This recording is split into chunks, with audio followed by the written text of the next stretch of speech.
Hi అండి, welcome back to happy recipes. నేను మీ స్వప్నని. ఈరోజు వీడియోలో దేవీ నవరాత్రులు వచ్చాయి కదండి. ఇప్పుడు అమ్మవారికి రోజు ఒక ప్రసాదం చేసి పెడతాం కదా. రైస్తో చేసే 4 రకాల ప్రసాదాలు చూపిస్తున్నాను. ఈ 4 కూడా అమ్మవారికి ఎంతో ఇష్టమైన ప్రసాదాలు. తప్పకుండా ఈ నవరాత్రుల్లో చేస్తారు కాబట్టి ఈ 4 రెసిపీస్ని తప్పకుండా మీరు కూడా ట్రై చేయండి. చాలా బాగుంటాయి. చాలా సింపుల్గా తక్కువ టైంలో చేసుకునే ప్రసాదాలు. ఇక్కడ ముందుగా చూపించబోయే రెసిపీ వచ్చేసి కొబ్బరన్నం అండి. కొబ్బరన్నం అంటే అమ్మవారికి ఎంతో ఇష్టము. నవరాత్రుల్లో తప్పకుండా చేస్తారు. ఇంకెందుకండి ఆలస్యం, లేట్ చేయకుండా వీడియోలోకి వెళ్ళి చూసేయండి. ముందుగా స్టవ్ పైన ప్యాన్ ఒకటి పెట్టేసుకొని అది వేడయ్యాక 1 టేబుల్ స్పూన్ ఆయిల్ వేసుకోవాలి. ఈ కొబ్బరన్నంకి ఆయిల్ కూడా ఎక్కువ పట్టదండి, మీరు నెయ్యి అయినా వేసుకోవచ్చు. దాంట్లోకి 1 టీ స్పూన్ పచ్చిశనగపప్పు, అలాగే 1 టీ స్పూన్ మినప్పప్పు, 1 టేబుల్ స్పూన్ పల్లీలు వేసుకోవాలి. అలాగే పోపు దినుసులు, ఆవాలు, జీలకర్ర కూడా వేసుకొని వీటన్నిటిని ఒక 10 సెకండ్స్ వరకు ఫ్రై చేసుకోవాలి. ఈ పప్పులు, పల్లీలు ఆయిల్లో కొంచెం ఫ్రై అవ్వాలి. అలాగే ఆవాలు కూడా చిటపటమనాలి. కాబట్టి ఇలా కొంచెం ఫ్రై చేసుకున్నాక నెక్స్ట్ దీంట్లోకి కొన్ని మిరియాలు ఒక 10 వరకు వేసుకుంటున్నానండి. నేను డైరెక్ట్గా అలానే వేసుకుంటున్నాను, మీరు కొంచెం క్రష్ చేసి అయినా వేసుకోవచ్చు. అలాగే 1 టీ స్పూన్ అంతా కాజు వేసుకుంటున్నాను. ఇది మీకు నచ్చితే వేసుకోండి, లేదంటే స్కిప్ చేయండి. వేసుకుంటే బాగుంటుంది. ఇవి కూడా కొంచెం గోల్డెన్ కలర్ వచ్చే వరకు ఫ్రై చేసుకోవాలి. ఇలా కొంచెం కలర్ వచ్చాక దీంట్లోకి పచ్చిమిర్చి, కరివేపాకు, అలాగే ఇంగువ కూడా వేసుకున్నానండి. వీడియో క్లిప్ మిస్ అయింది. ఇంగువ తప్పకుండా వేసుకోవాలి. ఇంగువ కూడా వేసుకొని వీటిని కొంచెం ఫ్రై చేసుకున్నాక నెక్స్ట్ దీంట్లోకి 1 అరకప్పు పచ్చి కొబ్బరి వేసుకుంటున్నాను. నేనైతే తురుముకోలేదండి, మిక్సీలో వేసుకొని జస్ట్ కొంచెం పల్సిచ్చాను.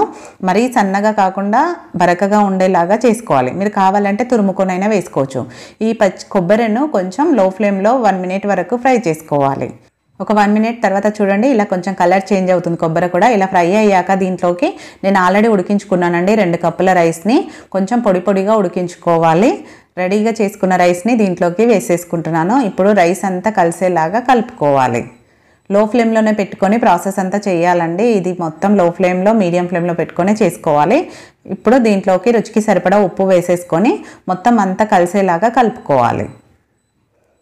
ఇలా వీడియోలో చూపిస్తున్నట్టు మొత్తం అంతా కలిసేలాగా కలుపుకున్నాక 1 నిమిషం పాటు మూత పెట్టేసి లో ఫ్లేమ్లోనే ఉంచేసుకోవాలి. 1 నిమిషం తర్వాత మళ్ళీ రైస్ అంతా కలిపేసుకొని ఫైనల్గా మనకు రైస్ రెడీ అయిపోయిందండి కొబ్బరన్నము. లాస్ట్లో దీనికి కొద్దిగా కొత్తిమీర వేసేసుకుంటే సరిపోతుంది.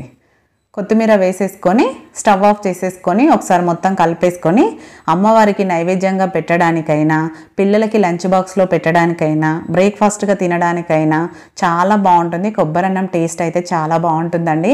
ఒకసారి ఇలా ట్రై చేయండి. ఈ నవరాత్రుల్లో అమ్మవారికి ఇష్టమైన ప్రసాదాన్ని మీరు కూడా మీ ఇంట్లో తప్పకుండా ట్రై చేస్తారనుకుంటున్నాను. వీడియో నచ్చితే లైక్ చేయండి.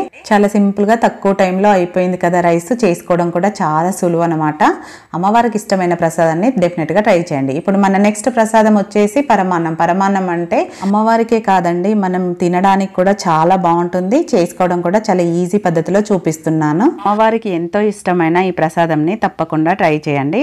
ఇంకెందుకండి ఆలస్యం, లేట్ చేయకుండా చూసేయండి. మరి ముందుగా ఒక గిన్నె తీసేసుకొని దాంట్లోకి 1 కప్పు బియ్యం తీసుకుంటున్నాను.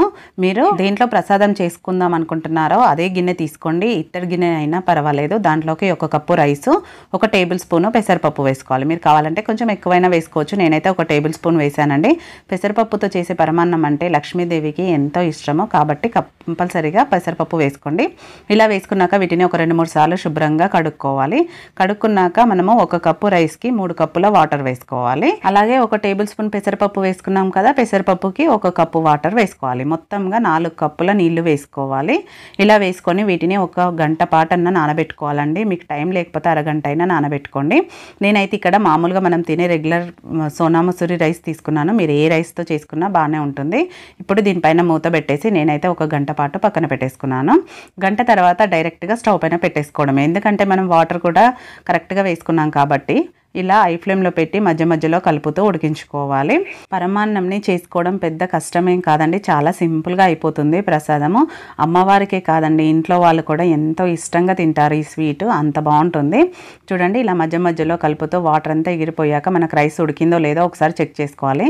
మెత్తగా ఉడికిపోయింది కదా. ఇప్పుడు దీంట్లోకి 1 కప్పు రైస్ తీసుకున్నాం కదా, నేనైతే ఇక్కడ 1 గ్లాస్ పాలు వేసుకుంటున్నాను. మీరు ఒకవేళ మొత్తం పాలల్లోనే ఉడికించాలి అనుకుంటే 1 హాఫ్ లీటర్ పాలు వేసేసుకొని దాంట్లో దాంట్లోకి కావాల్సినన్ని వాటర్ పోసుకొని ఉడికించుకోవచ్చు.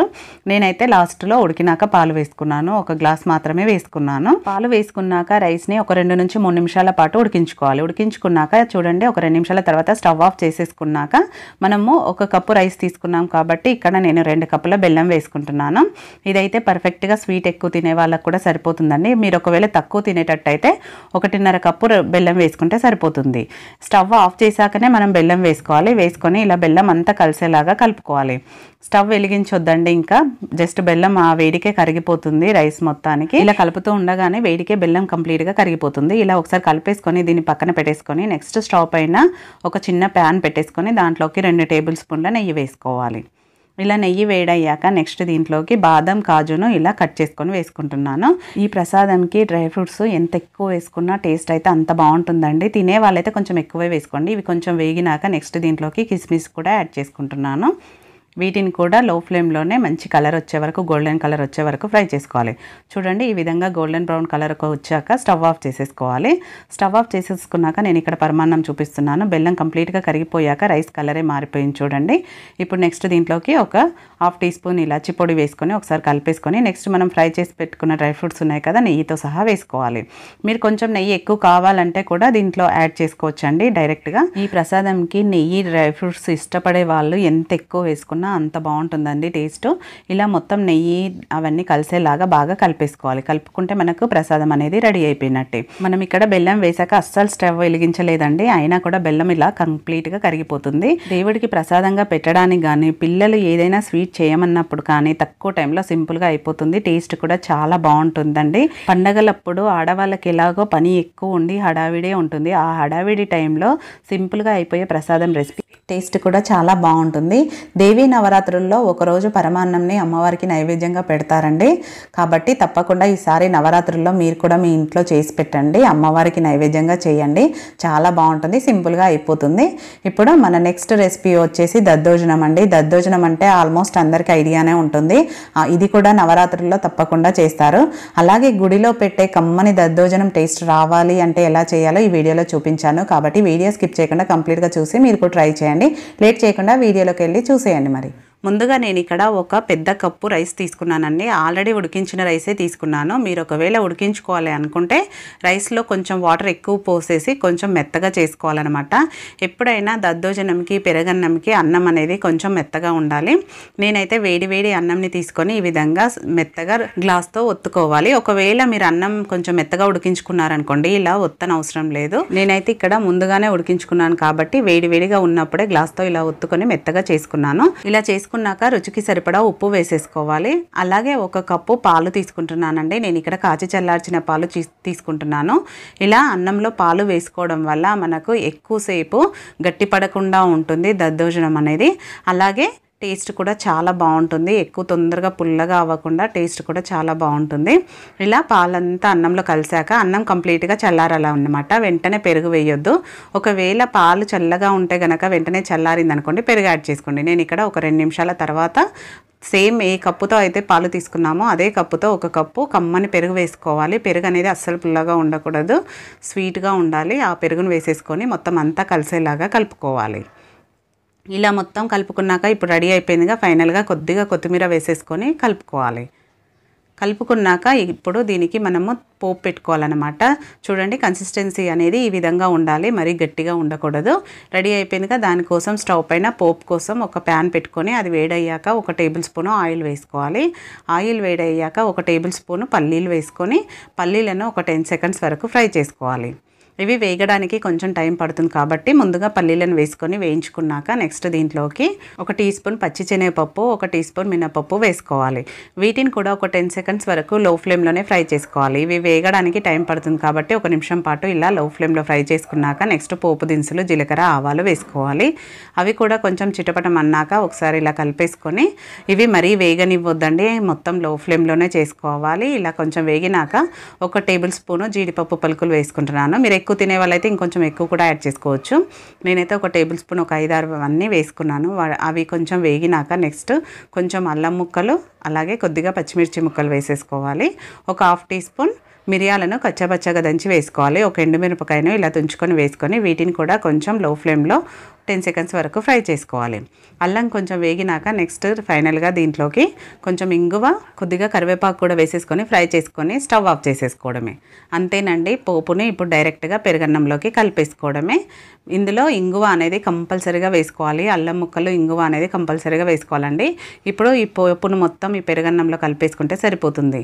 మీరు ఒకవేళ పిల్లలకి లంచ్ బాక్స్లో పెట్టాలన్నా ఇంకాస్త లూజు చేసి ఇంకొక 1/2 కప్పు వరకు పెరుగు యాడ్ చేసుకున్నా సరిపోతుంది. ఆఫీస్కి వెళ్ళే వాళ్ళకు కూడా లంచ్లో పెట్టుకోవాలంటే ఇంకొంచెం లూజ్ చేయండి. మామూలుగా దేవుడికి నైవేద్యంగా పెట్టడానికైతే పర్ఫెక్ట్గా అయినట్టు.